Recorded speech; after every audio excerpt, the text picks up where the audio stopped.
Eso va a estar balanceado.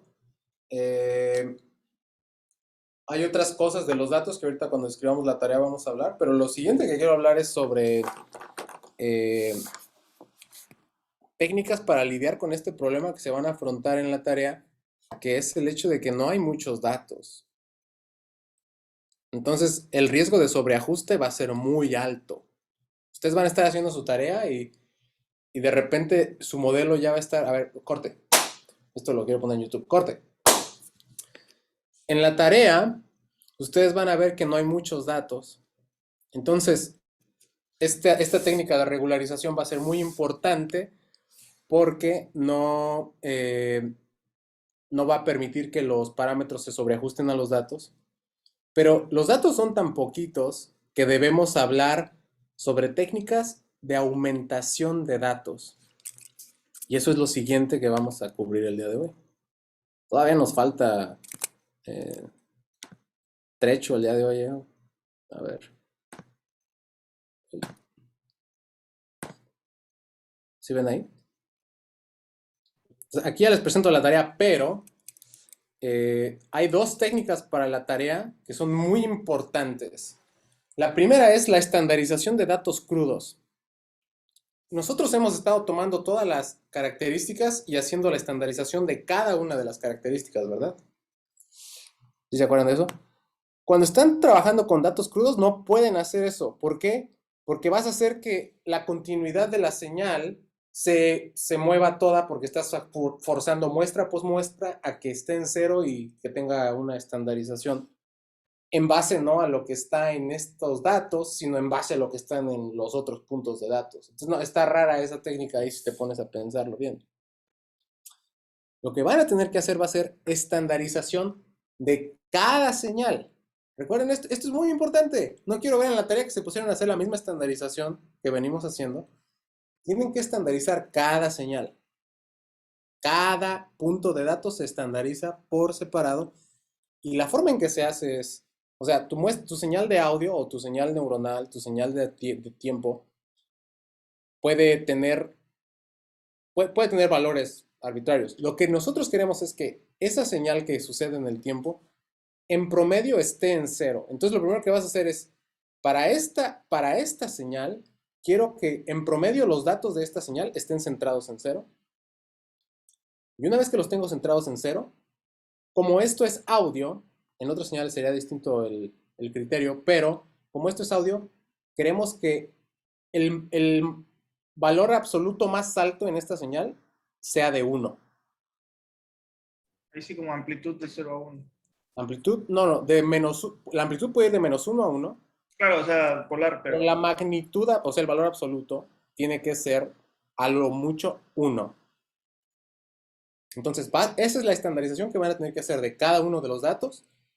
Y como se hace, como se hace dato por dato, en teoría, no importa si lo hiciste primero con los datos de entrenamiento, con los datos de validación, con los datos de prueba, porque vas a hacer el mismo procedimiento al nivel de la señal, no al nivel de las estadísticas de todos los datos, al nivel de la estadística de la señal. Pues esa es la primera cosa. La segunda cosa, que la van a ver en la tarea, pero se las menciono de una vez, es que ya no vamos a hacer la validación cruzada, donde partíamos nuestros datos de entrenamiento en distintos folds. A lo que vamos a hacer en esta tarea es tener 15%, creo, de los datos iniciales para el desarrollo del modelo se van a guardar para hacer datos de validación y el resto van a ser los datos de entrenamiento. Y toda esta selección debe ser aleatoria, obviamente. Pero no vamos a hacer este ejercicio de los folds porque entrenar un modelo como Softmax ya es un proceso más, como más laborioso y hacerlo a través de distintos folds va a tomar más tiempo y después, previamente estábamos haciendo la mediana de uno o de dos parámetros, ahora vamos a tener muchos más parámetros, vamos a tener en el orden de 3500 por 6. Entonces ya hacer el promedio de esto está más raro, no tiene mucho sentido. Por lo tanto, vamos a hacer nuestra separación de datos de entrenamiento y de validación. pero así sin tan fácil como agarrar la lista y la revuelvo y agarro un caso a la vista y la y la guarda en una segunda lista. Sí, Ah, ok, está más fácil. sí, está más fácil. Y bueno, nada más que recuerda que tienes que mantener cada hilera con cada hilera. No vayas a revolver hileras y columnas. Sí. Porque si no, ya no van a coincidir, ¿verdad? Sí, sí, sí. Ajá. Entonces, esas son las dos cosas. Ahora, cuando ustedes ya tienen sus datos de entrenamiento, lo que se van a dar cuenta es que son muy poquitos. Y aquí es donde empiezan las técnicas de aumentación de datos. Primero que nada, lo que quieren ustedes aumentar son únicamente los datos de entrenamiento. No tiene sentido aumentar los datos de validación y no tiene sentido aumentar los datos de prueba, porque los datos de validación y los datos de prueba son datos con los que queremos ver cómo el modelo se está desempeñando para simular dónde lo haríamos al final. Por lo tanto, a los datos de entrenamiento hay formas de aumentarlos. Y lo que es una aumentación de datos es como la generación de datos de entrenamiento que son como falsos, pero similares a los datos de entrenamiento. Y hay muchas técnicas para hacerlo. Yo en la tarea les digo que hagan 2 al menos, pero la verdad es que si quieren hacer el modelo mejor de lo que yo lo pude hacer, van a tener que experimentar más. Entonces, ¿cuál es la primera? La primera es simplemente agregarle ruido a los datos. Si tú le agregas ruido a los datos, lo que estás haciendo es que los valores que el modelo va a ver ya no sean exactamente los valores únicamente que tenemos, sino que tengan algo de diversidad que a nosotros nos suena como ruido, pero al modelo le va a servir para no pensar que las A solamente se parecen a esos ejemplos de A que tienes. ¿Tiene sentido? En este caso, ¿qué no, o sea, Como si tuvieras, qué hace referencia a la palabra ruido? O sea, al cual ruido como a ruido ver, blanco o Ruido otro blanco. tipo. Ah, ok. como si tuvieras una grabación un poquito más sucia, ¿no? Y entonces No, te no, queda eso sería distorsión. Ah, ok. Lo cual también puedes hacerlo. Es como, Eso también estaría chido. Que le pongas así, meterle un efecto de pedalera de guitarra sí, a los datos. como un Lo puedes hacer. saturation, ¿no? Como el que le ponen a las voces Eso y lo tienes puedes el hacer. doble, tendrías el doble de muestras, ¿no? Eso lo puedes hacer y eso es una técnica válida de aumentar los datos de entrenamiento, porque estás haciendo, ok, esta red va a poder entender lo que es la letra A, así, pero también la va a poder entender en una señal que quizá esté un poco distorsionada, lo cual pues cuando tienes un usuario y agarran el teléfono y te mandan un mensaje de voz, luego está bien distorsionado porque casi así hablan, ¿no? Adentro del teléfono la tienen en la boca. Que cambiarlos, Tienen- cambiarlos de pitch ajá. sería lo mismo, ¿no? Como Ajá, entonces simular otras personas, ¿no? otra técnica es cambiarle el pitch y Librosa tiene esta función bien fácil de usar donde le dices como cuántos semitonos quieres que se mueva y nada, aleatoriamente cámbiale el pitch. Luego también lo que Yo puedes tengo una hacer es, pregunta, perdón. ¿Esto se hace sobre los datos crudos o sobre los datos ya estandarizados?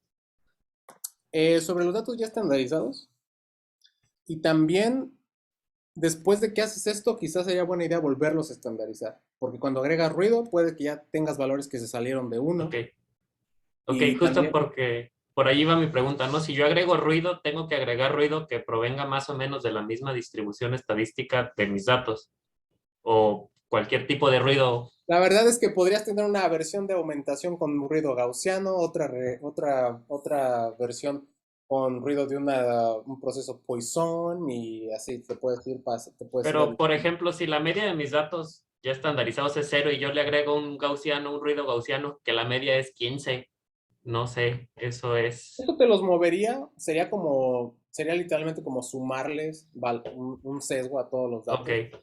Que luego además los puedes volver a bajar, ¿no? Los vas a tener que volver a bajar, pero lo que sí tiene sentido es como pensar en distintas desviaciones estándar. dispersiones, ok. Ahora, ¿qué más pueden hacer? Esta técnica está muy chida. Pueden tomar la respuesta al impulso de un cuarto. O sea, ahí en su casa pueden grabar, pueden hacer literalmente un aplauso y graban la resonancia del cuarto. Y después haces una convolución de todas las vocales con la respuesta al impulso de tu cuarto. Y eso sería otra técnica de aumentar los datos. Y, por ejemplo, ¿esa convolución se hace con Librosa o usamos? La puede hacer con Librosa, la puede hacer con NumPy. ¿Sí? Ah, ok. O sea, en general todo ¿Eso, esto podría hacerse con esas librerías. eso está Sí. mencionado en el Colab o tendríamos que buscarle? Yo en el Colab nada más te menciono del ruido y de pitch shift, pero tú puedes agregarle, El tú de, puedes hacer más. O sea, el yo de no convolución suena divertido.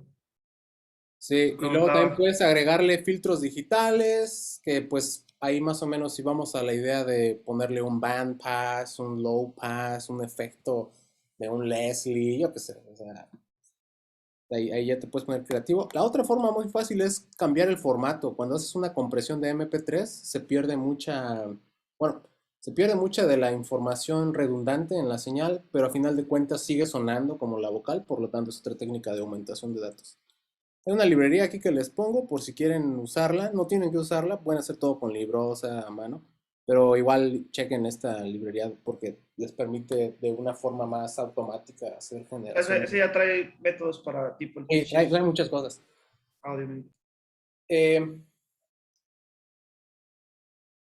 Esas son las consideraciones que deben tener para la tarea. Y pues estamos como hablando de tarea. A ver, Yo tengo una duda. ¿Qué tan lógico sería simplemente voltear la señal de audio, ponerla en reversa? em, Si le quizá, vas a, quizá no tendría mucho sentido porque tendrías que pensar entonces que tú esperas que tu modelo se tope con vocales que literalmente fueron habladas al revés. Sí, creo que la podrías usar, no creo que haría daño mientras asumamos que tienes otras, pero podría también ser interesante. No sé si te vaya a servir, pues, pero igual tú nos puedes mostrar